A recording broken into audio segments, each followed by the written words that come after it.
Hello guys! Magandang araw po sa ating lahat. Ngayon po is pag-uusapan natin ang profile sum issue sa ating Facebook account. Paano nga ba natin ito nakukuha or paano tayo nagkaroon ng ganitong violation? Ano bang dapat natin gawin? Mag-report ba agad tayo kay Facebook or hayaan na lang muna natin siya? Tara po, pag-usapan natin yan.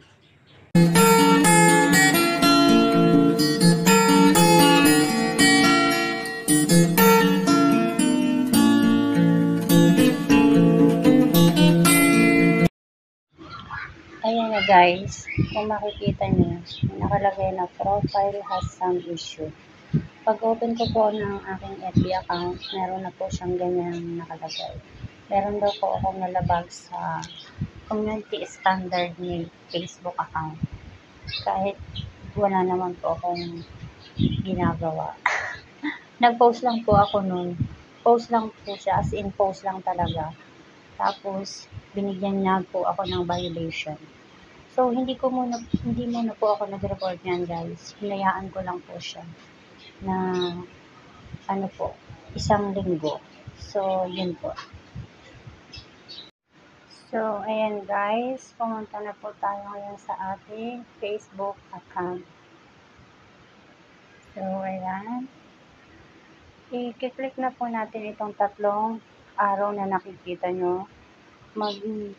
Report a problem na po tayo.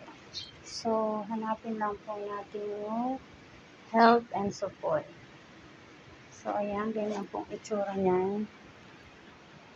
Then, i-click po natin itong report a problem.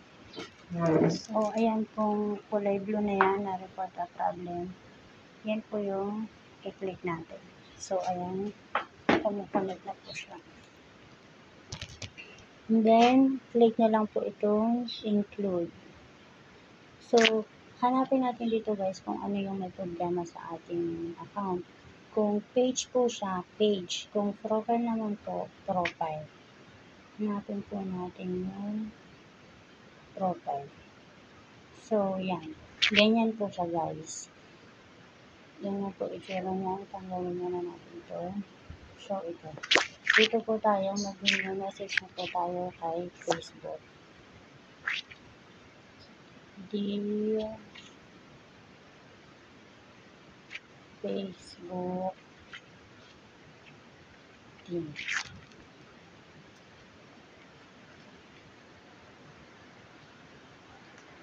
I admit that I have shared violation. Dear Facebook team. So, lagyan natin dito guys na space. Ayan. I admit that I have shared violation. Does not follow the community standard.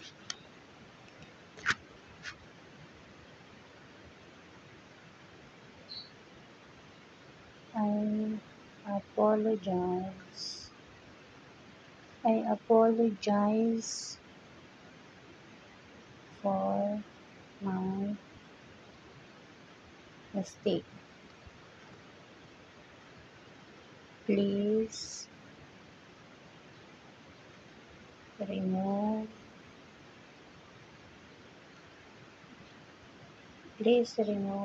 profile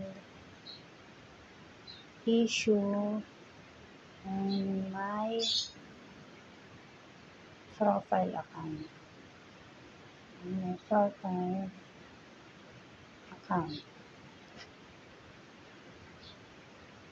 This error will not happen again.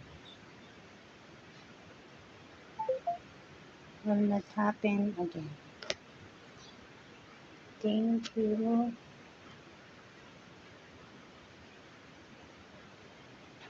Thank you, Facebook team. So, yan guys. Pwede nyo pong screenshot yung aking tinype na yan, or kung meron naman po kayong gustong ibang ilagay, yun na lang po yung ilagay nyo. So, and then yung screenshot po ng ano natin, i-attach po natin dito.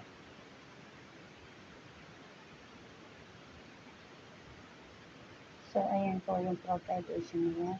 And then, yung arrow po na send report, isi-send nyo na po siya. Send nyo na lang po siya kay Facebook team. So, ganun lang po guys.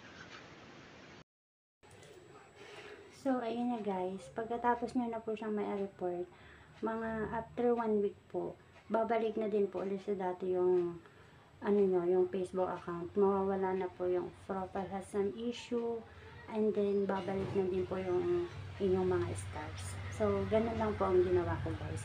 Wag po nyo agad-agad i-report kasi yan si Facebook. Hindi niya agad ano yan, itatanggalin yung inyong profile has some issue. Kaya yun po ang ginawa ko. After 1 week pa po, saka ko lang po siya i-report sa kanya. Yun lang po. Bye! Thank you for watching. Like, share, and subscribe.